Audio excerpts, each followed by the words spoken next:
નમસ્કાર, હું છું પ્રિયા અને તમે જોઈ રહ્યા છો જનતા કી જાણકારી ન્યૂઝ। નજર કરીએ આજના સમાચાર ઉપર। સાંતલપુરના વારાહી ખાતે 79માં સ્વાતંત્ર્ય પર્વનો જિલ્લા કક્ષાનો ધ્વજવંદન। સરહદી સાંતલપુર તાલુકાના વારાહી ખાતે 79માં સ્વાતંત્ર્ય પર્વનો જિલ્લા કક્ષાનો ધ્વજવંદન સમારોહ કલેક્ટર તુષાર ભટ્ટની અધ્યક્ષતામાં ભવ્ય રીતે યોજાયો। કલેક્ટરે તિરંગો ફરકાવી સલામી આપી અને પરેડનું નિરીક્ષણ કર્યું।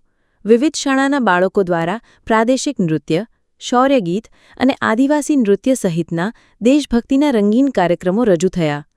જિલ્લામાં વિશિષ્ટ સેવાઓ આપનાર અધિકારીઓ, કર્મચારીઓ અને નાગરિકોનું મંચસ્થ મહાનુભાવોના હસ્તે સન્માન થયું।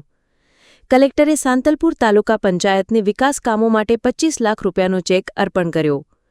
કલેક્ટર તુષાર ભટ્ટે પાટણ જિલ્લાના વિકાસ માટે સૌના સહકારનું આહ્વાન કરતા જણાવ્યું કે સરકારની યોજનાઓનો લાભ અંતરિયાળ ગામડા સુધી પહોંચે તે માટે વહીવટીતંત્ર પ્રતિબદ્ધ છે।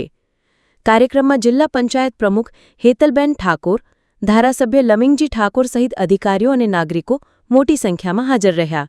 રિપોર્ટ અનિલ રામાનુજ, રાધનપુર। સ્વાતંત્ર્ય પર્વ નિમિત્તે સાંતલપુર તાલુકામાં રાજ્ય સરકાર દ્વારા આયોજન કરવાનું નક્કી કરવામાં આવ્યું હતું।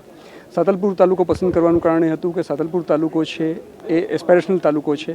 અહીંયા વિકાસની ખૂબ જ તકો રહેલી છે અને એ તકોને પૂરી પાડવા માટે આ તાલુકાને જો આપણે સ્વતંત્ર દિન ઉજવીએ તો અહીંયા એક તો 25 લાખની ગ્રાન્ટ વધારાની મળે છે। એ ઉપરાંત લોકોમાં થોડી જાગૃતિ આવે, વિકાસ પ્રત્યેની જે સરકારની નેમ છે એ અહીંયા પૂરી કરી શકાય તેમ છે। તે હેતુથી સ્વતંત્ર દિનની ઉજવણી સાંતલપુર તાલુકા ખાતે રાખવામાં આવી હતી। ખૂબ જ ઉમદા ભાગીદારી રહી છે અહીંયાની। સ્થાનિક વહીવટીતંત્રએ ખૂબ જ ઉમદા કામગીરી કરી છે અને સૌને આ સ્વતંત્ર દિન નિમિત્તે હું શુભેચ્છાઓ આપું છું।